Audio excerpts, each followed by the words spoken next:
Hola, ¿qué tal? Soy Alejandro Ramírez, esto es Noticia Mundo, nuestro resumen semanal con la información global más destacada. Iniciamos.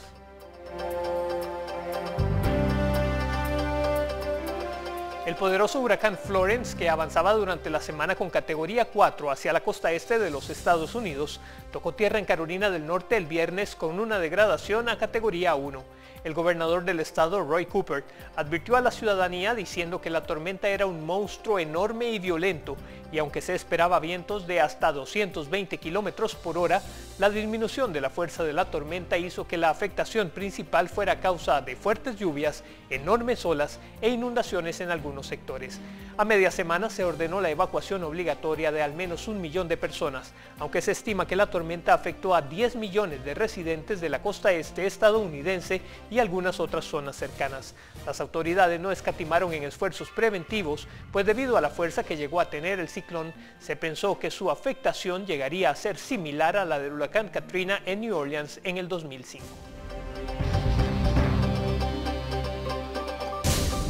En Estados Unidos se llevaron a cabo las ceremonias conmemorativas para honrar a las víctimas a 17 años de los ataques terroristas del 11 de septiembre del 2001. En la zona cero en Manhattan, los nombres de las 2.983 víctimas de los ataques terroristas del 11 de septiembre de 2001 fueron leídos uno tras otro en una emotiva ceremonia que se inició con 1 minuto de silencio a las 8:40 de la mañana, hora en la que el primer avión se estrelló contra una de las Torres Gemelas. Nos reunimos en este lugar sagrado para honrar la memoria de casi 3.000 almas que fueron asesinadas en este día hace 17 años. El presidente Donald Trump, acompañado de la primera dama, rindió honor a las víctimas en Shanksville, Pensilvania, en el lugar en el que se estrelló el avión del vuelo 93, donde los pasajeros actuaron heroicamente para evitar que los terroristas lograran llegar a la capital del país. Esto mientras el vicepresidente Mike Pence participó en los eventos de recordación que se realizaron en el Pentágono. Hoy lloramos su pérdida, compartimos su historia y conmemoramos su increíble valor. El 11 de septiembre de 2001, una banda de gentiles patriotas cambió el camino de nuestra nación y se unió a las filas inmortales de los héroes estadounidenses. A los que recuerdan familiares y sobrevivientes como el colombiano Jaime Munévar, quien regresó a este lugar después de 5 años y desde entonces cada año. El día de hoy me estoy recordando de mi zona de trabajo, de mis compañeros que murieron, y el botón que cargo en mi solapa en este momento es del último amigo con el que yo dialogué, con el que le dejó un mensaje a la mamá, Wilder, colombiano de Cali.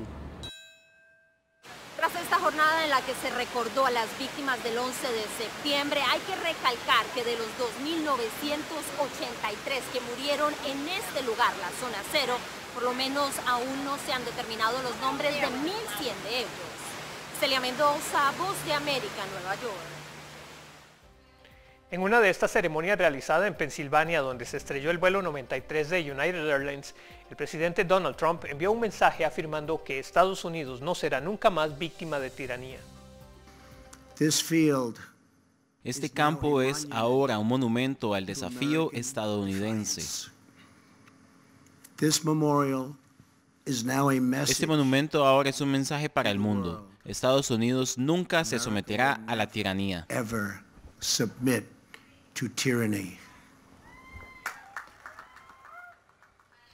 El presidente Donald Trump pidió al fiscal general Jeff Sessions que investigue y descubra quién es el autor anónimo de un artículo publicado por el periódico New York Times que detalla la existencia de un grupo de disidentes dentro del círculo inmediato del mandatario. El presidente Donald Trump aseguró que el secretario de Justicia Jeff Sessions debería iniciar una investigación que revele la identidad del autor de un editorial anónimo publicado la semana pasada en el New York Times. Según el medio, el autor es un funcionario de la Casa Blanca que aseguró que dentro de la administración existe un grupo de disidentes que busca restringir las acciones del mandatario, a quien consideran inestable y como una amenaza a la seguridad nacional de Estados Unidos. En nombre de la seguridad nacional, creo que el Times debería publicar el nombre de esa persona. Eso sí es periodismo de investigación. Mientras tanto, la campaña por las decisivas elecciones legislativas de noviembre arrancó este viernes con una inusual aparición pública del expresidente Barack Obama. El exmandatario criticó a Trump y al Partido Republicano. Donald Trump está capitalizando el resentimiento que se fragua desde hace muchos años. Son condiciones que los políticos sin escrúpulos explotan. Rebuscan en la historia oscura de nuestro país, en temas como la división racial, étnica y religiosa. Obama buscó presentar las elecciones de noviembre como una oportunidad para rescatar lo que llamó una semblanza de sentido común en nuestra política. En medio de esta ebullición política, continúan en el Senado las audiencias para la confirmación para la Corte Suprema del juez Brett Kavanaugh, a quien los demócratas acusan de ser un ultraconservador y elitista, argumentos que Kavanaugh ha descartado como falsos. Gonzalo Abarca, Voz de América, Washington. Ante las investigaciones judiciales y el informe de la Fiscalía estadounidense sobre abuso sexual a menores por parte de miembros del clero en el seno de la Iglesia, la cúpula de la Iglesia estadounidense se reunió en el Vaticano con el Papa Francisco. 1 millar de menores abusados sexualmente por más de 300 sacerdotes en las últimas 7 décadas, según la Fiscalía de Pensilvania. 6 estados más que abren investigaciones similares para destapar nuevos casos. Y el arzobispo de Washington diciendo que pronto se reunirá con el Papa Francisco para discutir su dimisión, justo cuando su nombre queda manchado por esta misma polémica. La Iglesia Católica pasa por un momento delicado y este jueves el pontífice recibirá en el Vaticano a la cúpula estadounidense de la institución. Es necesario establecer criterios comunes que permitan homogeneizar este tipo de procedimiento para prevenir y sancionar todos los casos de abusos sexuales como los que han ocurrido hasta la fecha. El teólogo Álvaro Ramis cree además que nada sobre este encuentro es casual. Seguramente fue acordada entre la curia, entre el Papa y la conferencia episcopal para dar una señal fuerte de fortaleza institucional, de unidad. El mismo pontífice tiene al sector ultraconservador de la Iglesia en contra por estar tratando estos casos de manera más abierta que sus antecesores, aunque las comparecencias aún sean pocas. No es simplemente un silencio olvidadizo o una falta de acción. Él tomó una estrategia que se basa en dejar que las denuncias fluyan y que caigan por el propio peso de su inconsistencia. Es decir, filtrar las denuncias de acoso que según la Iglesia son falsas. La diferencia es que por primera vez tienen a la justicia apuntando con el dedo al Vaticano de haber encubierto los abusos de clérigos durante décadas. En muchos casos, los delitos han prescrito, pero algunos fiscales generales, como el de Pensilvania, están luchando por conseguir que se abra un periodo de gracia para que las víctimas ya adultas puedan denunciar y la justicia pueda procesar a los agresores. Bricio Segovia, Voz de América, Washington. Es momento de hacer una breve escala en nuestro viaje antes de ir a China, tal como lo hizo el presidente venezolano Nicolás Maduro.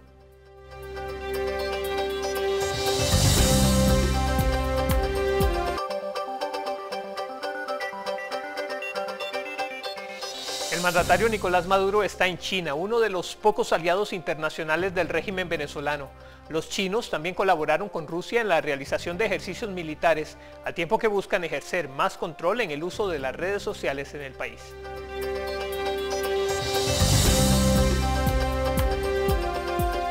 Durante la visita de Maduro, el mandatario se reunió con su homólogo chino Xi Jinping. El presidente venezolano también se reunió en Pekín con el primer ministro chino Li Keqiang y con el presidente del legislativo Li Qiangsu. El líder venezolano preside el 16º encuentro de los comités de alto nivel para las relaciones bilaterales de ambos países. Y antes de su viaje, este fue el mensaje que hizo público. Veamos. Voy saliendo para la República Popular China a una visita de Estado muy necesaria y llena de grandes expectativas para elevar la relación entre la República Popular China y la República Bolivariana de Venezuela, para avanzar en los nuevos acuerdos de asociación estratégica en el campo económico, comercial, energético, financiero, tecnológico, para seguir avanzando en la profundización de las extraordinarias relaciones entre el presidente Xi Jinping, compañero y amigo, y nuestra patria. Rusia inició este 11 de septiembre lo que ha llamado su mayor ejercicio militar. Se trata de la operación Vostok, con cientos de miles de tropas rusas participando junto con soldados chinos en una masiva demostración de fuerza que ha sacudido a Occidente. Rusia comenzó el 11 de septiembre de 2018, cerca de China, sus mayores maniobras militares desde la caída de la Unión Soviética. Los ejercicios denominados Vostok 2018 también involucran a militares de China y Mongolia.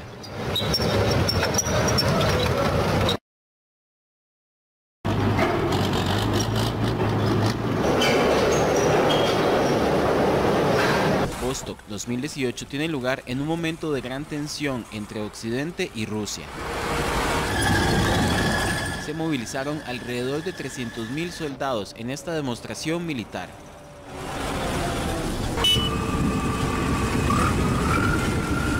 Continuamos en China, donde analizan prohibir publicaciones religiosas en las redes sociales. Así que colgar la foto de un bautizo, una ceremonia budista o una misa en las redes sociales internautas podría estar prohibido si se aprueba un proyecto de ley cuyo objetivo es coaccionar aún más a las religiones. Los organismos debidamente autorizados podrían continuar publicando ciertos contenidos religiosos, pero dentro de un marco muy estricto. La Oficina Nacional de Asuntos Religiosos Chinos advirtió que con la nueva ley, ninguna organización o individuo podría en ningún formato, en texto, ni en foto, ni sonido, ni en vídeo, difundir en vivo o en diferido en línea veneraciones a Buda, quemas de incienso, ordenaciones de bonzos, como se llama a los monjes budistas, lecturas de sutras, los discursos de Buda o sus discípulos, servicios religiosos, misas, bautismos o cualquier otra actividad religiosa. Y en caso de violar la ley, las organizaciones infractoras podrían ser prohibidas.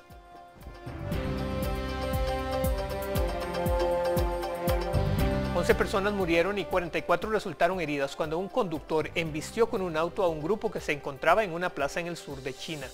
Luego de atropellar a varios, el atacante atacó a sus víctimas con un cuchillo y una espada buscando vengarse por condenas criminales anteriores. El sujeto, quien fue detenido, tiene un largo historial criminal con condenas previas por vender drogas, robar y atacar a personas, lo que se llevó a abrigar el deseo de vengarse de la sociedad, según informó el gobierno. Otro ataque tuvo lugar en París la noche del domingo anterior, cuando un hombre armado con un cuchillo atacó de forma indiscriminada, hiriendo a 7 personas, 4 de ellas de gravedad. Según las primeras investigaciones, no hay indicios de que se trate de un ataque terrorista. El agresor es un afgano mayor de edad. El hombre apuñaló a transeúntes frente a un cine en el norte de la capital francesa. Posteriormente, el atacante continuó su camino y agredió a otras personas. Entre los heridos hay 2 turistas de Reino Unido. Un comando especial de la policía finalmente neutralizó al atacante y lo arrestó.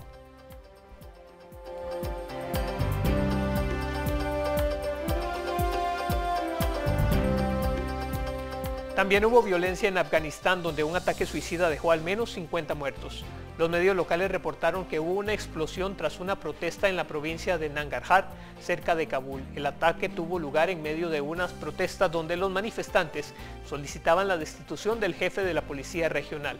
Por el momento, ningún grupo terrorista o extremista ha reivindicado la autoría del atentado, que se registró después de la explosión en una escuela en Kabul que dejó una persona fallecida.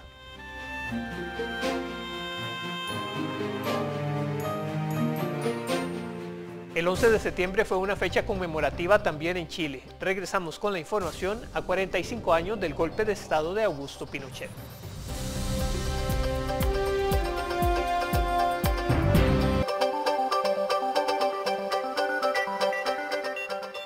En nuestro tercer bloque tenemos las principales noticias de la región suramericana. Avanzamos en nuestro resumen semanal, es Noticia Mundo.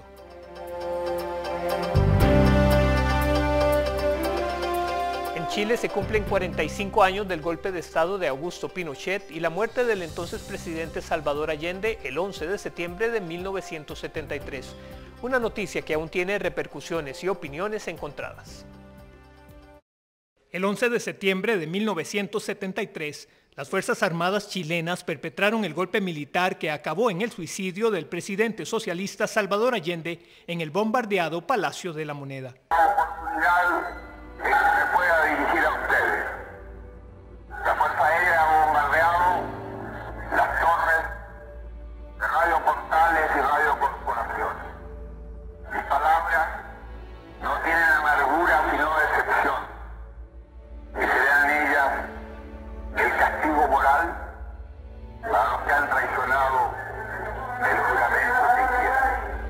Hoy una gran porción de la sociedad chilena cree que todavía no hay un proceso de reconciliación.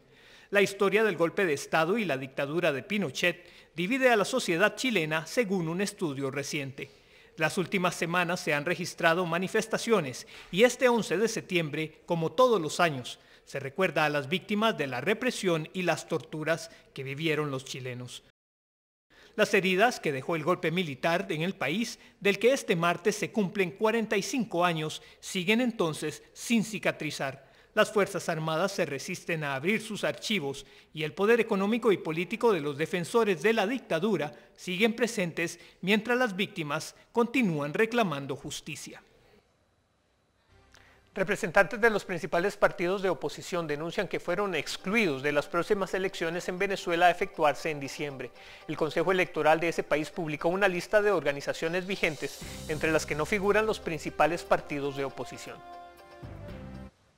La rectora principal del Consejo Nacional Electoral de Venezuela, Tania de Amelio, a través de su cuenta de Twitter, señaló que 37 partidos políticos podrán postular candidatos a las elecciones municipales previstas para el 9 de diciembre de 2018. Sin embargo, lo que destaca es que las 4 principales toldas opositoras del país, Primera Justicia, Voluntad Popular, Acción Democrática y Un Nuevo Tiempo, quedaron excluidas del proceso. Desde el Palacio Federal Legislativo en Caracas, parlamentarios opositores expresaron su repudio a la decisión y manifestaron que esto representa el carácter dictatorial del actual gobierno venezolano. Igualmente significa el miedo, el temor que tiene el gobierno a las instituciones político-partidistas de mayor representatividad en el escenario político del país. El vicepresidente del Parlamento y representante del partido Primera Justicia, Alfonso Marquina, por su parte, indicó que la medida no debería sorprender a nadie. La dictadura de Nicolás Maduro modifique las leyes, haga las trampas, todo lo que sea posible para tratar de justificar la ilegalización, la proscripción de los partidos políticos. Entre tanto, el coordinador de la Red de Observación Electoral de la Asamblea de Educación, José Domingo Mujica, dijo a La Voz de América que desde su punto de vista como defensor de los derechos del elector es una severa restricción de los derechos ciudadanos. Nos parece que en definitiva es algo que constituye una seria restricción de los derechos democráticos. La directora del Registro Electoral del país, Amelia Alter, expresó estar muy satisfecha porque la convocatoria para el venidero proceso ha sido muy efectiva y este será beneficioso para la democracia del país. Están conformes pues con que este registro electoral es transparente y confiable para seguir el desarrollo del proceso electoral. Álvaro Algarra, Voz de América, Caracas. El expresidente brasileño Luis Ignacio Lula da Silva finalmente renunció a su candidatura a la presidencia por parte del Partido de los Trabajadores, al agotar los recursos judiciales para mantenerse en la contienda política. Ningún condenado en segunda instancia está habilitado para disputar la presidencia del país y ya un tribunal había condenado al exmandatario a prisión por cargos de corrupción. Aunque Lula escribió una misiva afirmando que fue arbitrariamente arrancado de la disputa electoral, reconoció que vencía el plazo para que su partido pudiera inscribir a su sustituto, dado que el Tribunal Electoral dio plazo hasta el martes 11 de septiembre para esa inscripción, después de declararlo inelegible. Así será ahora Fernando Haddad, el candidato a su vicepresidencia, quien dispute la presidencia del país con Jair Bolsonaro, quien ha tenido un repunte luego de su ataque.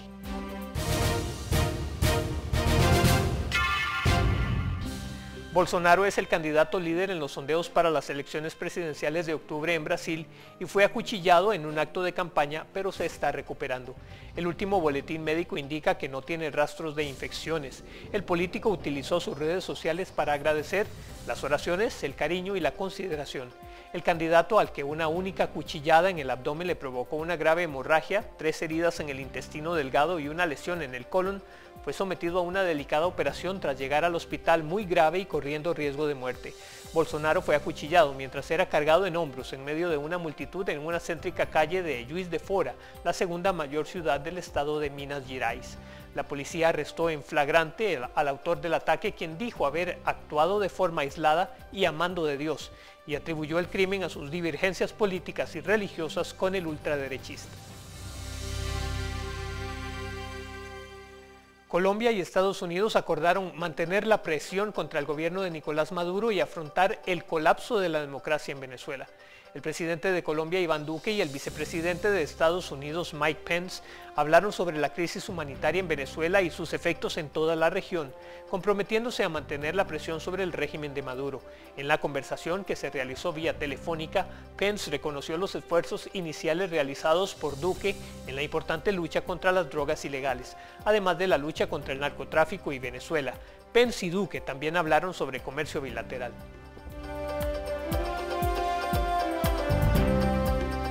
También en Colombia, la guerrilla ELN liberó a 6 personas que mantenía secuestradas. Los 4 uniformados y 2 civiles fueron capturados hace más de un mes en una zona del Chocó, al noroeste colombiano, cuando se desplazaban en un bote sobre el río Arquía.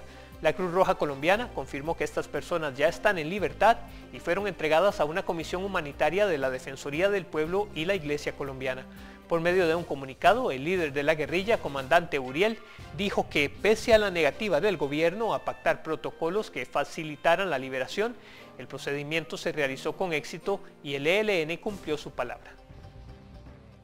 Podamos ponerle fin precisamente a esta dinámica de conflicto armado. En el acto, el gestor de paz del ELN le pidió al gobierno de Iván Duque que se abran las puertas de ese proceso de paz, que se abra sin condiciones y que podamos avanzar para que podamos ponerle fin precisamente a esta dinámica de conflicto armado. En Argentina, un juez rechazó la denuncia penal contra el presidente Mauricio Macri y varios miembros de su gobierno por firmar sin aval del Congreso un acuerdo con el Fondo Monetario Internacional. Se espera que la Fiscalía apele la decisión. La denuncia contra Macri era por presunto abuso de autoridad y violación del deber de funcionario público, al firmar un acuerdo de adelanto de préstamo con el FMI.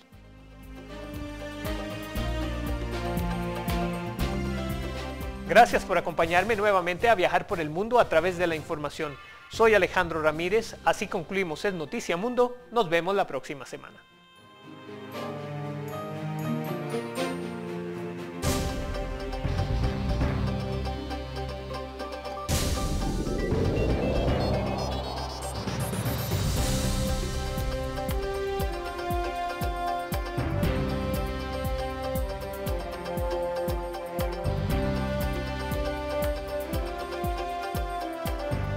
Alejandro Ramírez cuida su apariencia personal y se relaja en The Clubhouse, The Real Men's Club.